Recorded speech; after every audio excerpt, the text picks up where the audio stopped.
All right, viewers, thank you so much for coming to the latest Blood Money episode. Today, we have a very special guest, Pastor Che Ahn, who is running for California governor for 2026. How are you doing, sir? I'm doing very well. Thank you so much, Vem. It's an honor to be on your podcast, and I'm eager to get into it. Awesome, awesome. Yeah, thank you so much. I was at your announcement actually in Pasadena a few weeks back. I think it was actually about a month ago. Very impressed by you, sir, and your history. First for the viewers, talk a little bit about yourself. Give us a little bit about your background and your calling to run for governor. Well, I was born in Korea. I came to the United States at the age of 5. My father was the first Korean Southern Baptist pastor in North America, and he got a special visa to immigrate because of that. And so I became a citizen. Even though I was a pastor's kid, I didn't know God. I knew about him, but I didn't have a personal relationship with him. And unfortunately, I got involved with the wrong crowd. My sister and I were the only two of Asian background in our elementary school. I can't remember anyone of color, to be honest with you, until like the 5th grade. And because I wanted to be accepted by my peers, and I had a leadership gift, I started to lead people to do crazy things like steal alcohol from their parents' bar because my parents didn't drink. And then the whole hippie drug culture came in, and we started to take drugs at a very young age.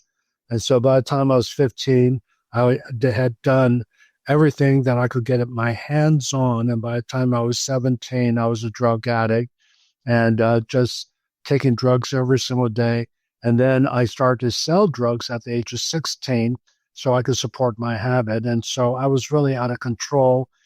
But in the midst of this, I was searching. I got into Eastern religion because the Beatles were into Eastern religion, and I was dropping LSD and mescaline to go on these spiritual trips, searching for God. And one day when I was doing my Zen chant, I was so disenchanted. I was so discouraged by Zen because I got nothing out of it, to be honest with you. And I think my parents' prayers shielded me from major deception. But I cried out to God. I said, God, I don't even know if you exist, but if you do exist, if what my parents told me is true, there is a heaven and a hell. Well, I don't want to go to hell. It was a very narcissistic, selfish prayer. But nevertheless, I said, if there's a heaven, I want to go there. But I just want to know the truth. And so I asked God to reveal himself to me. Now, honestly, I wasn't expecting anything right there and then. I was on this spiritual journey. But, there's a beautiful verse in Ephesians 2:4, and I just get just emotional even quoting this. God being rich in mercy because of his great love with which he loved us. Even when we're dead in our trespasses and in our sins, he made us alive together with Christ. By grace, you have been saved through faith. And here I was, a rebellious kid. And yet, the moment I cried out to him, he showed mercy to me, revealed Jesus to me. I knew it was Jesus. And I couldn't stop weeping for the next 3 days, on and on throughout the day. I would just break down and weep. And I felt the love of God. No one witnessed to me. I didn't go to a service. I was not some youth camp. It was just at my friend's house when I had this encounter, and they just stayed with me as I went home. And so, long story short, then 2 weeks later at a Deep Purple concert, and so I hadn't repented. I was still doing drugs every day, but at the Deep Purple concert, I heard the voice of God. It was not an audible voice. It was a small, still voice. And he said, if you really want to follow me, throw away your drugs, leave this concert and follow me. And you're talking about Deep Purple was the number one band. We had the best seat in the house. I was up front, like 5th row from the front of the stage. And I threw away my water pipe. I had a pound of marijuana. Again, I was a drug seller. And I threw away my barbiturates, my Quaaludes, and I had to fight through. I think there were 15,000 people at the concert. It was sold out. And I had to fight through a sea of people. And I walked out of the Baltimore Civic Center. And the moment I walked out, I was instantly delivered from drug addiction. Now, we were in a revival called the Jesus People Movement. I didn't know that. But the power of God hit me and delivered me, and I've been drug-free ever since. That was May 25th, 1973, and I've been free ever since. So the grace of God. Well, that's a story you don't often hear from somebody running for political office. Usually, they try to hide, which is so amazing hearing you talk so sincerely in front of your church, which we'll get to too, because that is very impressive what happened there. But I mean, you don't hear this story often, that I was a drug addict and I did all these horrible things, and I used my leadership for the wrong things, which was so impressive. I mean, how do you, in terms of running for office, how do you, your courage for even speaking about those topics? I mean, tell me a little bit about that. Why is it important for people to know the journeys that you've traveled and what's brought you here? Well, like I said, I gave my life at the age of 17. I was 50. It's been 52 years of walking with the Lord. I've been a pastor now for 46 years. And I know I'm called to serve. And as pastors, we're servant leaders. Jesus said, if you want to be great, you have to be a servant of all. And again, I'm not a politician. I didn't even ask. This was not on my radar. But April 28th of this year, 2025, the Lord woke me up at 2:22 in the morning. I think it was a significant time, man. And I felt this incredible presence. Again, I didn't have a dream. I didn't hear a voice, but I had this presence of the Holy Spirit come upon me. And I knew it was calling me to run for governor. In fact, my reaction was, Lord, please, not this. I'll do anything for you, but don't call me to run. And the presence then leave me. And finally, I just said, okay, Lord, I will obey, but I'm weak. I need a major confirmation. I have to know this is your will, because he was asking me to lay down everything. My pastorate, I lead a seminary. I also lead a network of churches. And so it was really, really costly. And again, I'm married with 4 adult children, 10 grandchildren. I love what I'm doing. We've been married 46 years, and I knew it would bring my family into a major sacrifice to run for governor, because you just don't run as an individual. It impacts your whole family.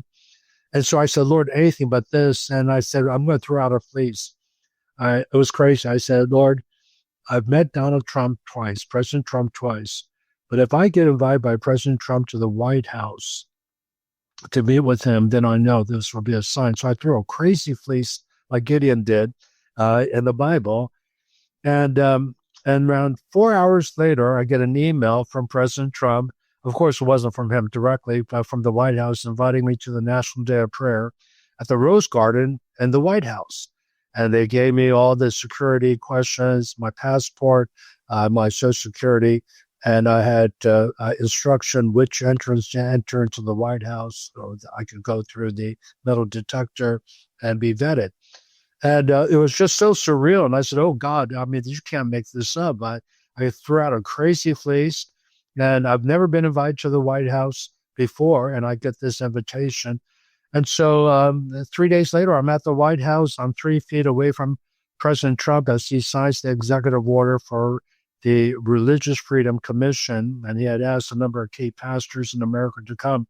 And I think the only reason why I was invited, and I've been privileged to meet him several times before. I was asked to pray for him in Atlanta at one of his rallies. There are 300 pastors there, but again, by God's grace, he sovereignly chose me to lay hands on him and to pray a blessing over him.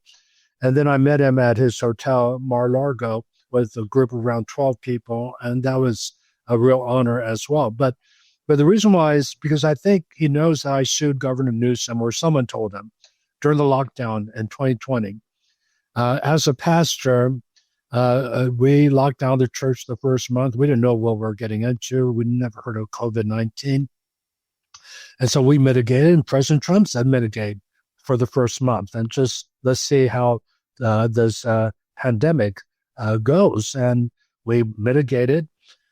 But when I saw Governor Newsom, my governor in the state of California, open marijuana dispensaries, abortion clinics, when he opened a strip club in San Diego and a casino in a native reservation, I just said, wait a minute, this is really, really arbitrary. And of course, the big corporations like Costco's were open, but he shut down the small stores, the businesses, the restaurant, and of course, the churches were shut down. And I just felt like the church needs to be open. We're the most essential institution in society because when people are depressed, when people are lonely and they're isolated, I mean, the worst kind of punishment in the penitentiaries is solitary confinement. And here he was isolating us into our homes. And I just said, you know what? I need to open up the church. And the Lord gave me a verse, Hebrews chapter 10, verse 25, where it says, do not forsake the assembling of the saints, which is the habit of some, especially as you see the day drawing near. So the Bible warns us as we draw closer to the second coming, there will be a temptation not to attend services, but to open up. And so I called my attorney because I know I was going to get in trouble living in California and Pasadena. We're talking about a very liberal state, a very woke state. And sure enough, I got a letter from the district attorney saying they were going to arrest me for opening up the church. It wasn't even a threat. They laid out the terms. They said they're arresting me. Which district attorney this was? Yeah, the district attorney of Pasadena. Pasadena. Because the neighbors were calling, people were coming to our church. They had a police there watching people come in. And by the way, the police were sitting there for like 3 hours because we're talking about people going to service and waiting for us to come out of service. And my daughter went up to them and said, hey, we noticed you've been out here. Can we get you a cup of coffee? You just want to bless them and serve them because they're doing their job. It's not like they were being mean or anything. And he said something to my daughter. And he said, you know, we've been watching the people and the neighbors have been lying to us. They have not been honest. We've seen every person walk into the building wearing a mask. They're saying people are walking without a mask. And here's the reason why. We mitigated. We said, we're going to open up. We're going to wear our masks to the service. Now, if you want to take it off to worship, we did say that we want you to have the freedom to do, but we social distance in the building.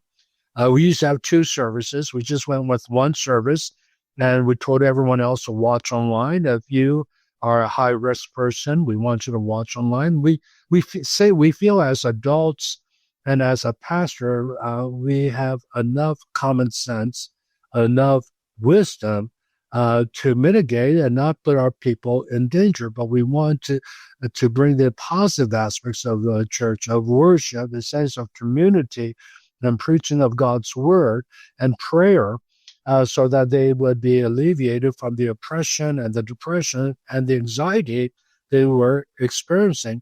And by the way, we never had an outbreak of COVID from our service ever since we opened, because we did open, and they didn't put us down because I was in a lawsuit at that point with Governor Newsom, and I was waiting to be arrested actually because of the letter. But I found out they can't arrest me until the lawsuit is finally settled. If I lost, then I would be arrested. But by God's grace, it went all the way to the Supreme Court. Now, we didn't pick the Supreme Court. Supreme Court has to pick you. And by February 2021 now, February the 5th, they sided with us 6-3. It was unanimous almost, that our First Amendment rights were being violated, which is a right to gather, right to worship. And the state is not to interfere with the free exercise thereof. And they were interfering with us all along the way. Even when we were open just for a month, he said, no singing, no chanting, no singing, which is interfering with worship. I mean, why are we going to gather? I mean, the whole purpose is to worship Jesus. And so anyway, by God's grace, we won.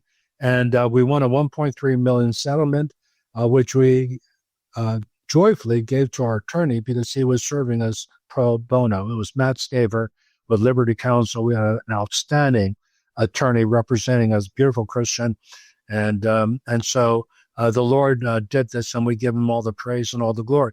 So I am more known for seeing a Supreme Court decision that set a precedent, not just for California, for all the United States. There was another pastor named Art Hodges who at the same time sued, and he also won. And so together we somehow got on the radar to President Trump, at least I did, and he invited me to the White House for the National Day of Prayer. That is amazing. Let's talk a little bit about when you're doing your speech for running for governor. You were in front of your amazing, beautiful church. Tell us a little bit about the history behind that and how you guys got established in Pasadena. Well, that's a great question. Then because people said, who are you? You're a nobody. And I asked the Lord to give me a scripture on this, and I was listening to a John Maxwell audio book, and he was talking about David and Goliath from 1 Samuel chapter 17. It was really interesting that David was also a shepherd. I'm a shepherd. I'm a pastor. He was no one knew him. He was not a warrior for sure. And even among his brothers, he was the one that was the obscure child. They according to biblical historians, he was illegitimate, and so he was not among the ones that saw until they brought him out and he anointed him with oil to be a future king of Israel. But David said something when his brothers rebuked him for showing up to fight Goliath. He said, "Is there not a history?" And that's in 1 Samuel 17:29. I've been meditating on this because he was saying basically there's a history. There's not a cause. And he said, I killed a bear, I killed a lion. And so who is this uncircumcised Philistine? Because God gave me victory over that. And one of the things people say is that what qualifications do you have? And one of the things I feel is that I raised $13 million in 4.5 months to buy our building when we had nothing. The door opened up for us to have this beautiful building. It's worth today $45 million, but at that time was $28 million. And the person who sold it to me became a Christian. He became a follower of Jesus. He was praying with me and other pastors in Pasadena, and he knew we're looking for a building. And the Lord told him to sell us a building, but we had to do it through an attorney because he wanted me to sign a non-disclosure statement that I wouldn't tell anyone what I was buying and how much I was buying it for, because if I couldn't come up with a security deposit, could not come up with the money, then he would sell it to someone at the original price. And so he didn't want that price to leak because others would ask for that price. And I understood that. So I signed this document. But here's the problem. I couldn't tell our church how much money I needed. I couldn't even tell them what we're buying. And so I just said to my congregation, I said, you know me as your pastor. You love me. I love you. You have trusted me all along. But we found a building, but I need $1 million security deposit. I can't even show you the building. And I need $12 million by the end of 4.5 months when we closed in escrow. And it turned out to be $13 million I had to raise because we had to renovate the building before we moved in. And by God's grace, again, I give him all the glory. The people gave sacrificially and generously. And why do I say that? That would be like my lion, and taking out that lion as a shepherd boy. Because in order to run for governor, you need to raise millions of dollars. And by God's grace, I know how to raise money. And that's what I'm doing right now, And by the way, those who are watching, if you want to support me, go to Che for California, 4 CA.com and support my candidacy. And so my bear, taking down the bear would be showing Governor Newsom. So I have this history of having victories. And one of them is getting this amazing performance arts building called the Crown Jewel of Pasadena, the Ambassador Auditorium. And so I feel it's a prophetic picture of a blessing and prosperity that I want to bring to California, because California, although we're the 4th largest economy, it's a mess. Everyone knows that. Even the Democrats understand it's a mess. Just take the energy issue right now. We're paying the highest gas prices, highest electricity. We're $20 billion in debt because of the energy crisis we're facing. We have 2 major refineries that are moving out. They already said we're moving out in 2026. And as a result of that, gas prices are going to soar even higher because we have to now import the gas that the refineries are producing right now. By the way, we will lose 150,000 jobs and hundreds of other subsidiary jobs as a result of these refineries leaving. The impact of this, and it's because again, I believe in caring for our climate because I believe in creation care. Because as a believer, God created the earth and He's given us stewardship over it. So I am, in a Christian sense, an environmentalist, but not to the issue of hurting people. So when He created the earth, He said, it is good on every day. But when He created man, He said, it is very good.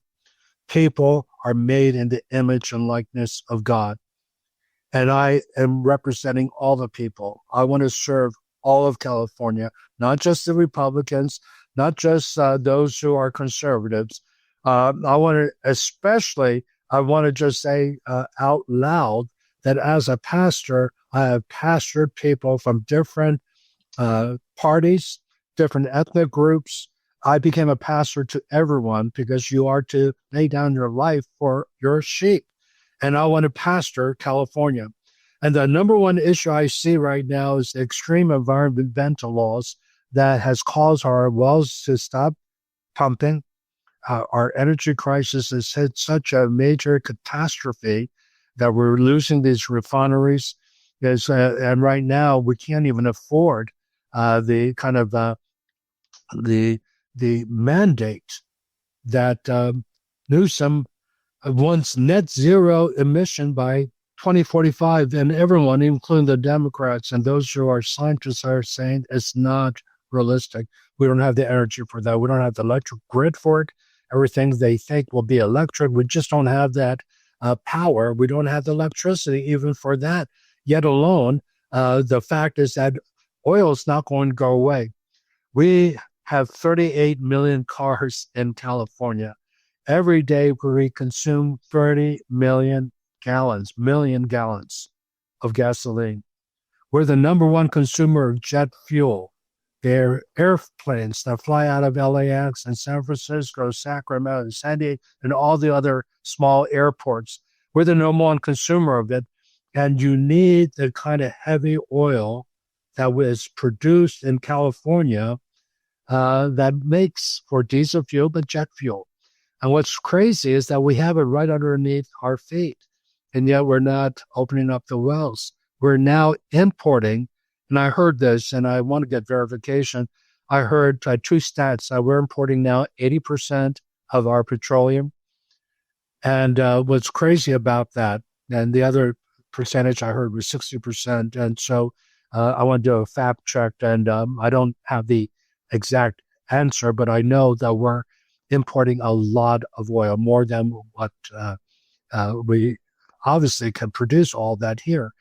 But what's crazy about it is that we want to preserve the environment, but the tankers that bring the massive oil, and by the way, we're getting it from Saudi Arabia, we're getting from Iraq and Kuwait and Ecuador. It's just like it takes 40 days for those tankers to come.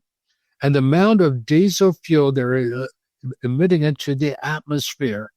One person who is a Democrat did a study and saying we're polluting the air more by importing oil with the tankers, and which, by the way, our ports aren't even able to handle all of that, and especially the increase of that with the refineries going away.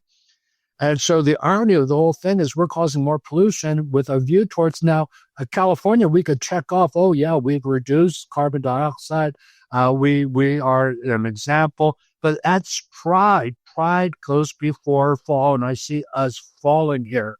And I feel that we need to come to a sense of humility and say that goal was noble, good motives. I don't judge them at all for the motives, but I feel that it's wrong that when you realize that now 30% of California are living on poverty level because of the energy crisis, that it becomes an emergency.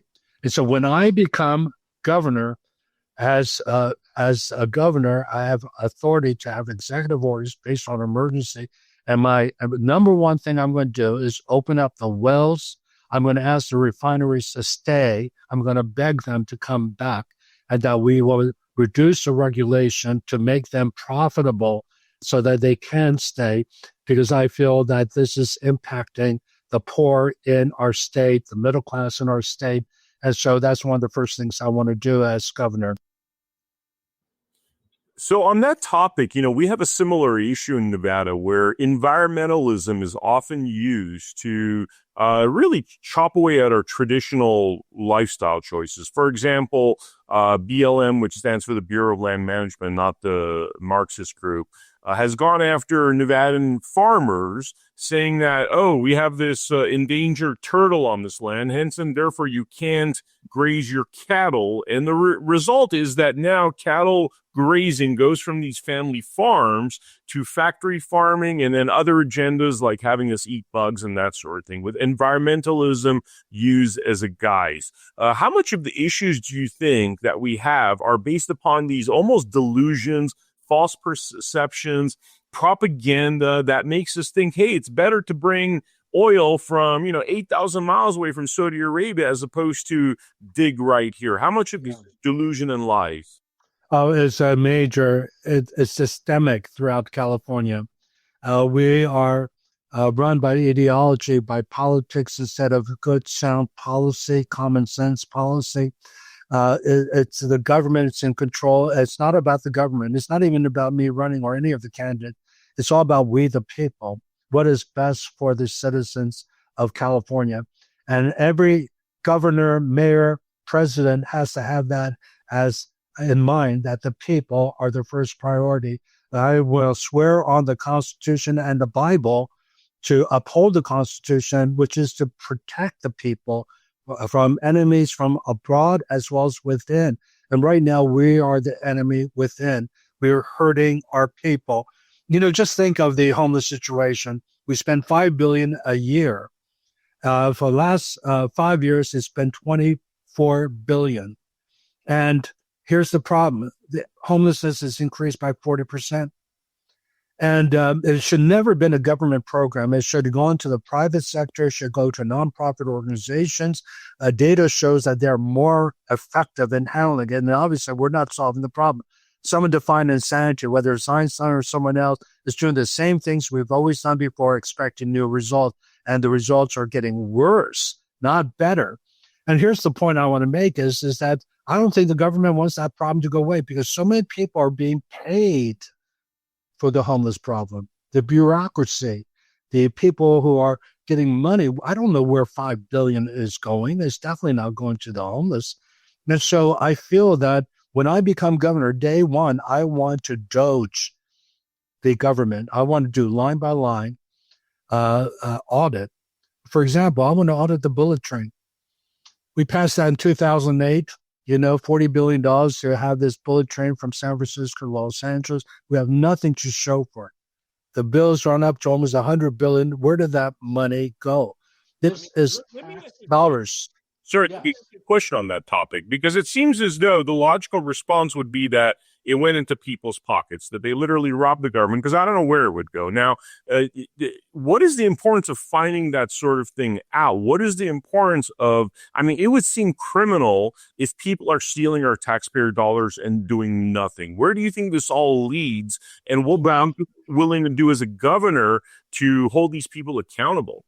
Well, let me tell you what the Bible says, that the foundation of heaven's throne, heaven's government, is Psalm 89, verse 14, is righteousness and biblical justice, truth and mercy proceeds from his presence. Those four pillars, we have to have biblical justice, we have to be righteous, we have to do what's right, we have to speak the truth, we can't just lie and have fake news, and we have to have compassion because this is hurting people, hurting especially the middle class and the poor.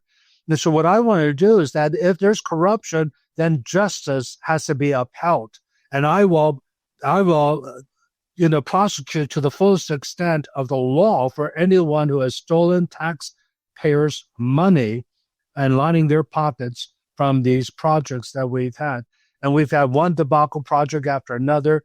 For example, we passed a measure to have 4 dams built years ago, and we've built none of them.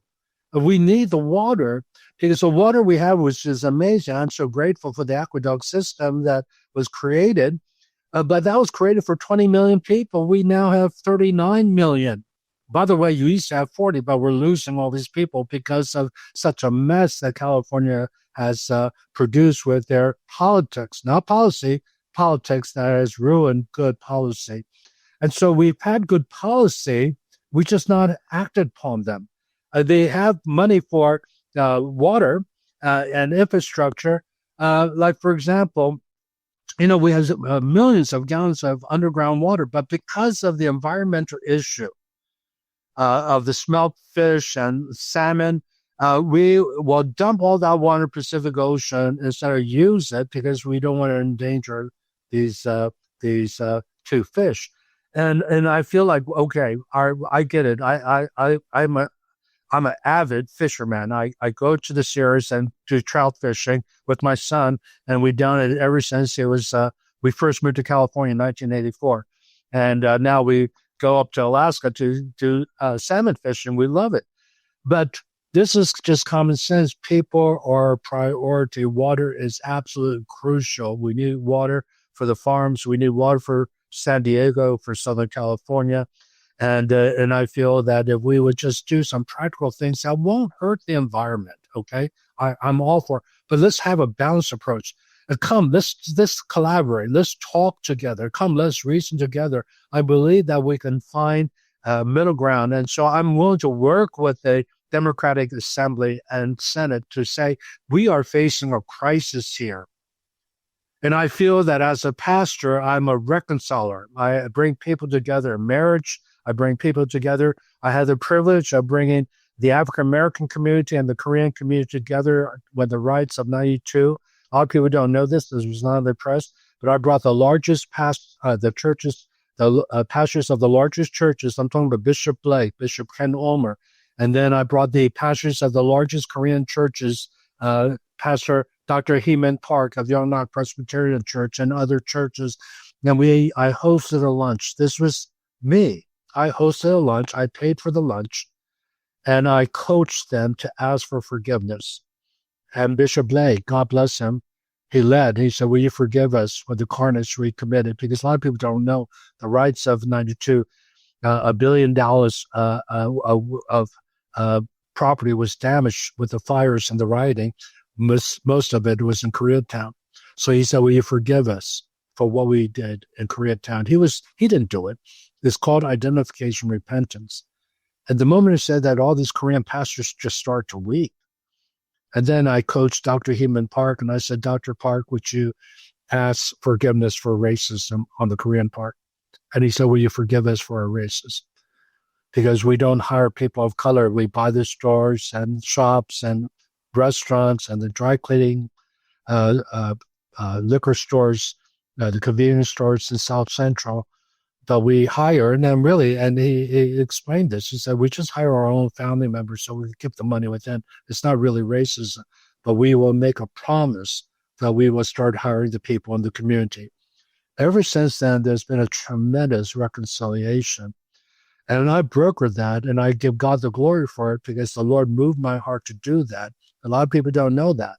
But I want to say that because I feel that I am a peacemaker. Jesus said this, Matthew chapter 5, verse 9, blessed are the peacemakers, for they should be called the sons of God. And one thing I do believe as a pastor that I can't say with my opponents or other Republicans, I think they're fine people. I believe they love California. They have the best interest in California. But I want to bring my pastoral tools to bring about reconciliation, communication, and dialogue. I want to listen to the environmentalists. I want to listen to their side. But I also want to share the data. I want to go with science. I want to go with the experts because that's the language that they understand. I don't want to just go with some professor in his ivory tower quoting that we got to save these endangered species, and he's never been out there to see what was going on. I want to talk to about the person who's a farmer who works in the land and knows what his farm is going to do to the environment. And they've already gone through environmental impact report. They've already been vetted with the California Environmental Quality Act. You can't get anything done without CEQA. But I want to be able to talk to my party and just say, look, we're all in this together. We want to make California glorious again. We want to make it a better California. We are for the people. The people voted you into position. Keep that in mind, and they could vote you out. And so, come, let's reason together, says the Lord. And that's from Isaiah. And so, I want to bring the parties together. I want to talk to them. I want to communicate with them. And I feel that by God's grace, as a pastor, I am qualified and capable and experienced to do that because I've been doing that for 46 years. Yeah, I could definitely sense that.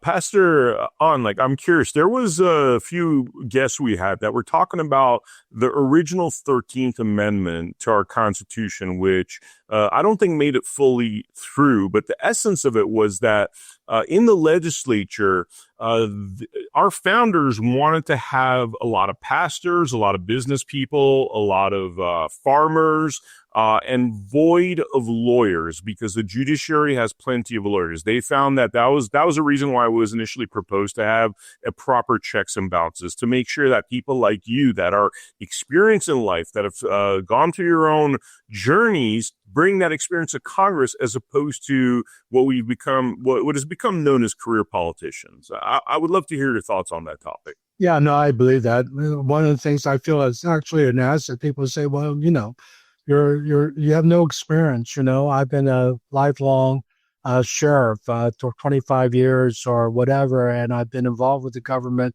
And that's true. I want to confess right now, I've not been a politician. I've not been involved in a political arena as a career. I have been as a citizen. I have encouraged our people to register and vote. I feel that's something that we have to steward. Of course, I've encouraged people to run for office, and one of our church members became a city council member. One other one in our network became mayor of Walnut. And so I've encouraged that. I'm shocked, to be honest with you, that God would call me to run. But I feel as an asset that I'm a pastor, though.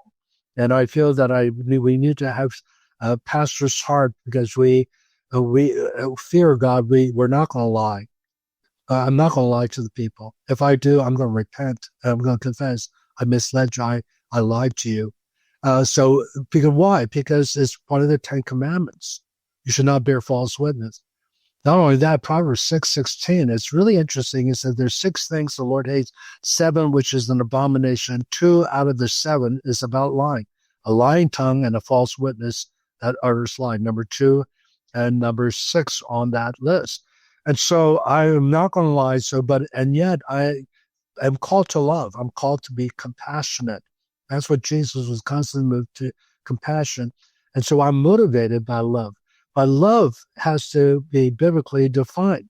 1 Corinthians chapter 13 defines love is patient, love is kind. It doesn't say nice, it's kind. It's not jealous, it's not boastful, it's not proud. But verse 6 is what I want to get at. Love doesn't rejoice at evil, but rejoices with the truth. And so I can't condone the transgender nonsense being shoved down our kids' throat, because I feel it's evil.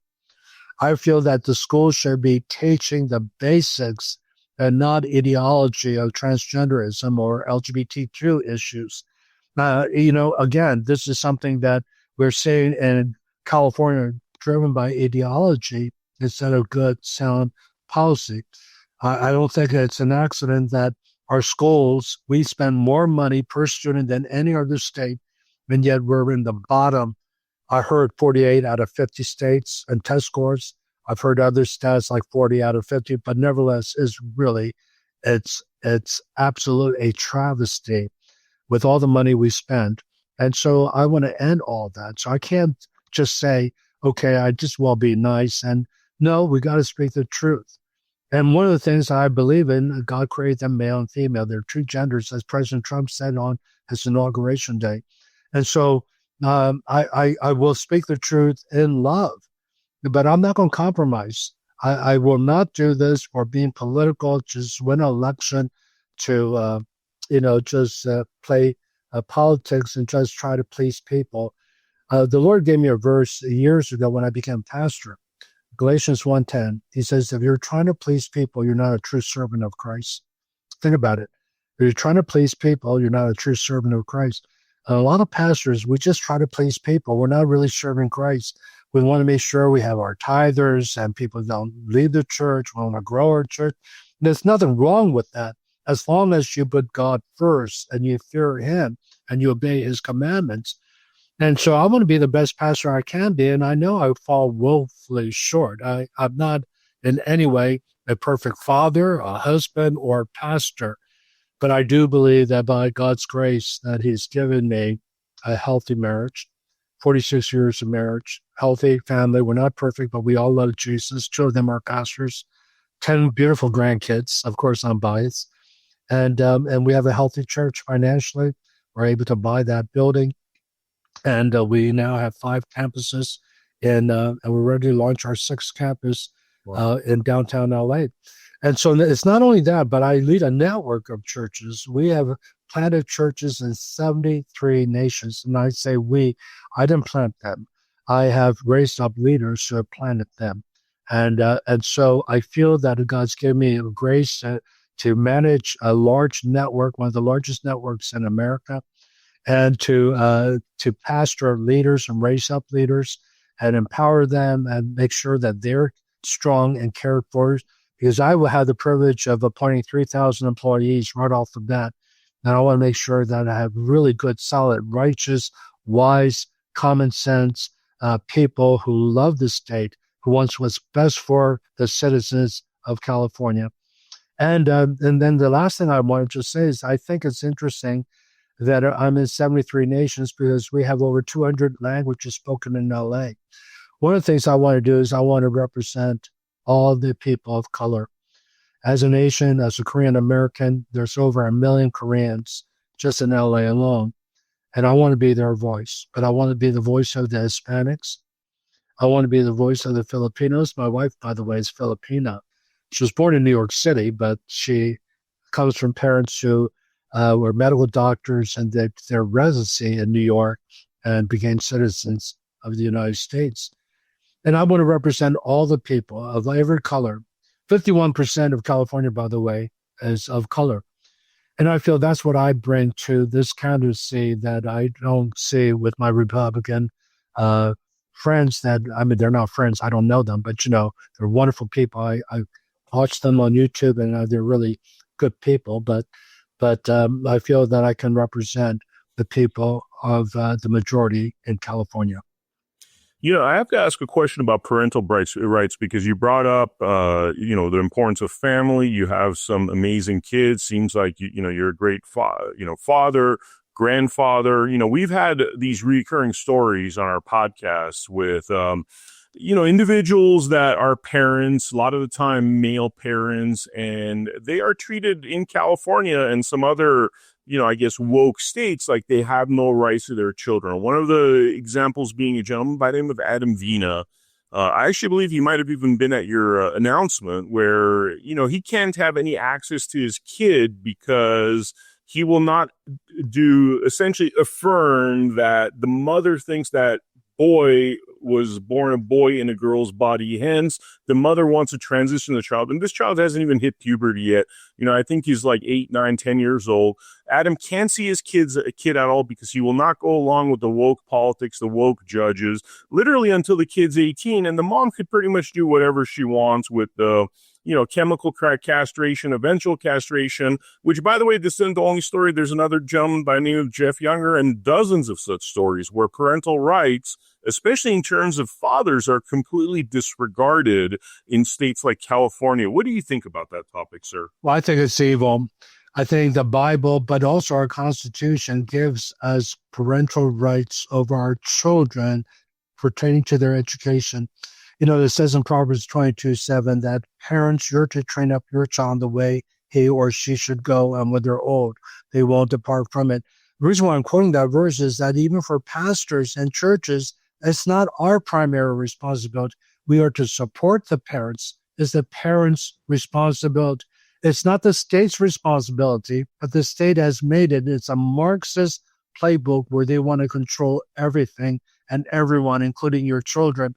And so we start to see that with SB 107, where we're transgender sanctuary state. If a minor wants to have hormonal change in parents and the state that they're from won't allow it. We'll take care of it, and we will not bring them into child. We'll take state custody. It's just so evil. And we see it with all these bills that we're passing. And so on day one, see, the reason why I'm going to call this an emergency act because the suicide rate for transgenders, the transitioning, is like 50% of them have suicide rate. Unfortunately, many of them end up committing suicide. So I feel that lives are at risk here. And so I want to, on day one, stop the transgender indoctrination in our schools. Let's just get back to the basics of math, reading, writing, and even civics. I want to see civics incorporated into our education. And so I want to also give school choice, where our tax dollars will go to parents who want to send them to a private school, but they couldn't afford it in the past. I want to give tax breaks to homeschoolers. We homeschooled our 4 children, and they all graduated from top Christian colleges and went on to graduate school at Pepperdine and places like that. And so I'm very, very proud of my homeschooling. My wife has done a tremendous job. She is a certified school teacher. Now, you don't have to be a certified school teacher to homeschool because I was also involved, and I led devotions every day. I was the chaplain of our school, so to speak.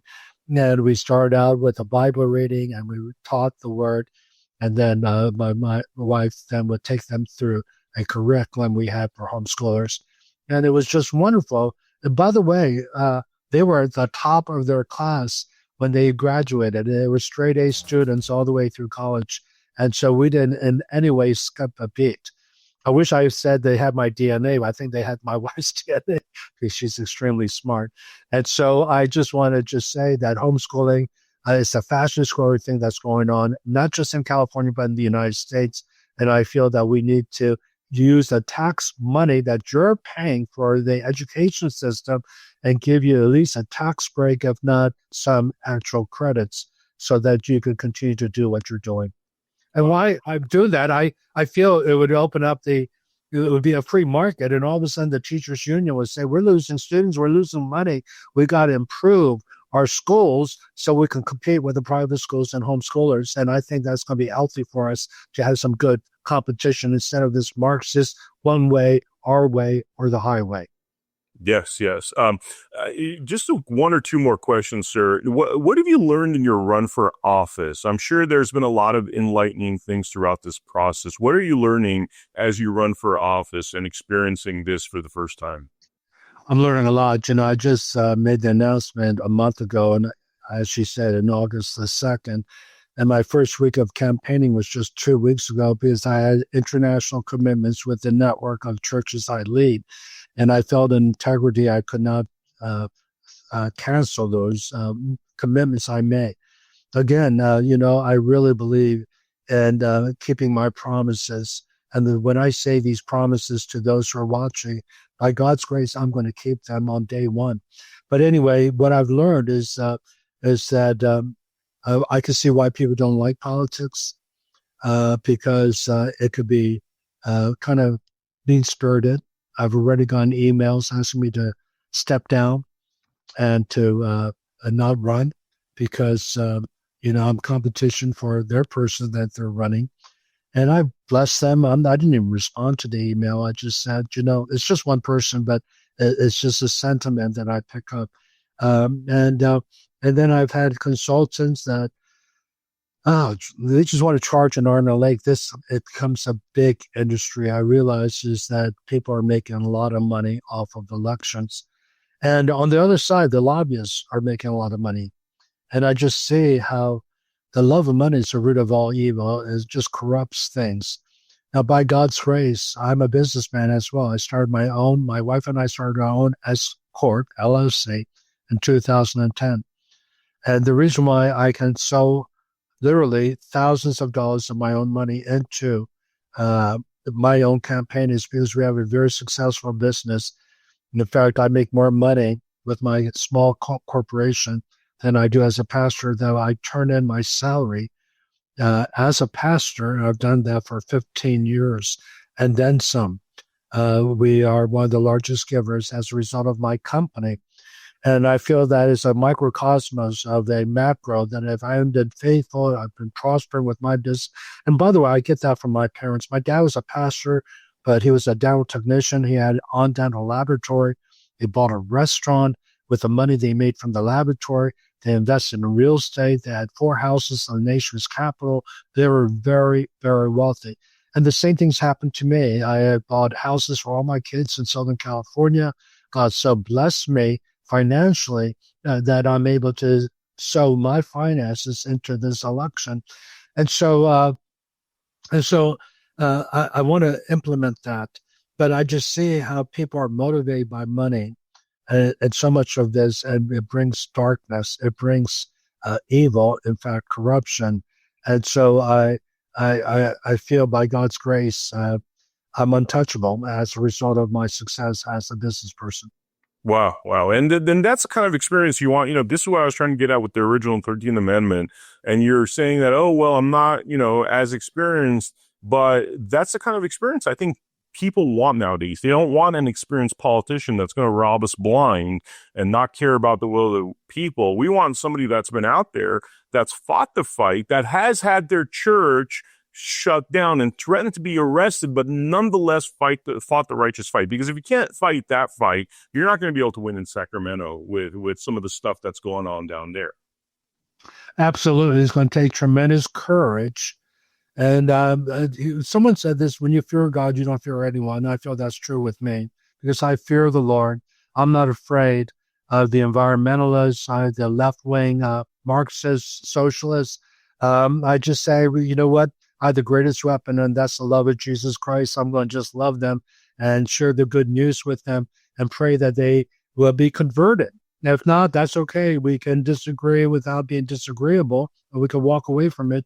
But I'm at least make the attempt to communicate, to reach out, and to earn the right to be heard, to be honest with you, because I want to demonstrate that I'm not their enemy at all. We're all for the same thing. I believe that majority of people I will be working with love California. They love the people. They want what's best for California. We have the same objective, same goal, but different ideology, different policies to get there. So that's why I'm saying, come, let us reason together. Maybe we can bring it together into a unity that will be a win situation for everyone in California. And I believe that California will be glorious again, great again, golden, whatever you want to use as an adjective. But I believe that will be a much better place than it is right now. Excellent, excellent. Last question, and then I'd love a closing statement from you, sir. Regarding, there's been people talking about the frustration of, I guess, the rural Californians that often feel as though San Francisco, San Diego, and San Francisco, San Diego, and Los Angeles are calling the shots. And there's this new idea floating around of a new California, I guess, separating the state where those cities get to run their politics, whereas the rural is not often, bowled over by the politics of the bigger cities. I mean, what do you think about that sort of a concept? Well, just my opinion. I could be absolutely wrong, but I think a house divided against itself will not stand. And I think a divided California would be much weaker. We need Silicon Valley. We need Hollywood. We need San Francisco. I love, to be honest with you, I'm a foodie, so I love Chinatown, Fisherman's Wharf. That's one of the reasons why my wife and I frequently visited until the homeless problem prevented us from bringing our children up to San Francisco. Because last time we went, we were just walking over bodies, to be honest with you. And so I want to deal with that. I want to bring law and order. I feel I have a solution for the homeless situation, because I was a drug addict. I know majority of them ever since we passed the proposition allowing what was once a felony to be a misdemeanor. We put all these criminals out on the streets, and they need help, but we're not giving them the right help. We're not putting the axe to the root of the issue. And I believe that through nonprofit organizations that have been really, really effective, like the Dream Center with my good friend, Pastor Matt Arnett. They've helped all these homeless people, and they have come sober, delivered from drug addiction, got healed up, trained. They're now disciples and back into the workplace. And that's what I want to accomplish. I want to see the homeless become productive citizens in America. But I also know that some of them need to be incarcerated because they're criminals out there. They're breaking the law.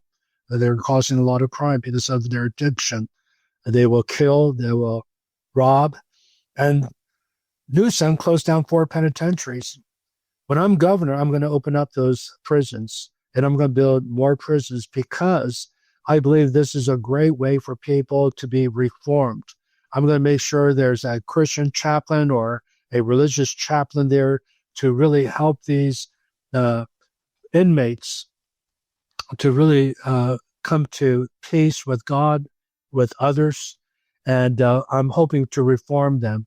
And the reason why is because I know I was in jail when I was 15. I know that God reformed me through the good news of Jesus Christ. And that's what I want to do with those inmates, is if you just give me a chance to do that. Now, I know it's not popular. I know people are saying, well, separation of church and state, but that's not in our Constitution. I feel that we need to bring the gospel into the prisons, to the homeless. That's what they need. They need good news. Jesus himself said, the Spirit of the Lord is upon me. He has anointed me to preach good news to the poor. The gospel is for the poor. He sent me to proclaim release to the captives, proclaim liberty to those who are downtrodden, to open eyes that are blind, and to proclaim the year of God's favor. And I want to do all that because all the people he highlights are the marginalized, those who are discriminated against, those who are in prison, and those who are poor. And so as a pastor, I'm bringing that paradigm, that worldview into my candidacy. And I want to be the pastor of the poor as well as the rich in Silicon Valley. Again, I'm coming as governor for all people. That's amazing, Pastor. Is there anything in closing you want to share with the people? The mic is all yours. Yeah, I just want to say and appeal to the Democrats, how bad do you want things to get before you will switch parties and do something that's good for California? And I really am not really talking about party, but those who will share your values. I feel that I reflect your values. I think your values are for parental rights and safeguarding our children. I share those values. I believe that you want streets to be safe. I share that. You want common sense when it comes to energy and the environmental laws. We all want good environment. I thank God that I could see the San Gabriel Mountains. When I first moved out in '84, smog alerts every day, and I couldn't even see the mountains. So I'm grateful for that. That's good stewardship. But we can't have it so extreme that is hurting people. Jobs are being lost. The economy is in shambles. 30% of California are living now in poverty. I want to make California glorious again, and I'm asking your help. I want you to vote for me. I want you to go to my website to see the 22 promises I'm going to do on day one. It's California.com. I want you to support me financially because even though I'm sowing my money, the people have been very gracious and showing I'm going to need millions in order to win. I'm just going to be honest. It's going to take millions to reach the 39 million. If it was a small state, it would be one thing. I could do town hall meetings, but I don't have time to reach 39 people personally. I have to use media. And then I'm going to ask you to volunteer. If you can volunteer, there's a link on the website that you could volunteer and support us, make phone calls for us, canvas for us. And then lastly, if you are also someone of influence and you have a podcast, you have social media, or you have just a following, I want you to take this recording and forward it forward and just say that, and only if you could do this integrity, I am supporting Pastor Che Ahn for governor, and I want you to watch this and see what you think and let them decide. Again, we're not going to, the one thing I love about this country is the freedom we have to choose.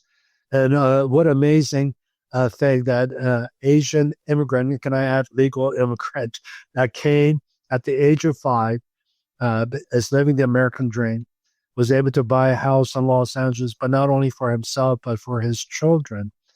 And by God's grace, I am pastoring with the greatest church leading a network of churches that's doing missions in 73 nations. And now I'm running for governor. I want to be your governor. And so I pray for your vote and your support. Above all, please pray for me. I mean that sincerely with all my heart. God bless you. Thank you for allowing me to share with you. Amazing, sir. Amazing. Thank you so much for putting yourself in this fight and really all the things leading up to it, because there was so many pastors that just went along and ignored our Constitution. And I think you've shown, trial by fire, that when push comes to shove, you're going to fight for our rights, even if it means going out of pocket. And yeah, I'm willing to go back to the Supreme Court. I know I'm going to be sued by some of my policies, and but so be it. I will fight for Californians. I will fight for them. I'm basically was willing to go to jail for our freedom, and I'm willing to take a bullet, really, for California. I'm laying down my life, basically, to serve California. Amazing, sir. Amazing. Thank you so much for your service. Thank you for everything you've done thus far. And I wish you the best of luck in this race. Thank you, Vem. I really appreciate the honor to be on your show. Thank you so much. Thank you. Thank you. And for the viewers out there, thank you very much for joining us for this episode. Make sure you check out AmericaHappens.com, where we have all of our featured episodes. Make sure you follow me at Not Vem Miller on X, and I will see you all on the next episode. Thank you.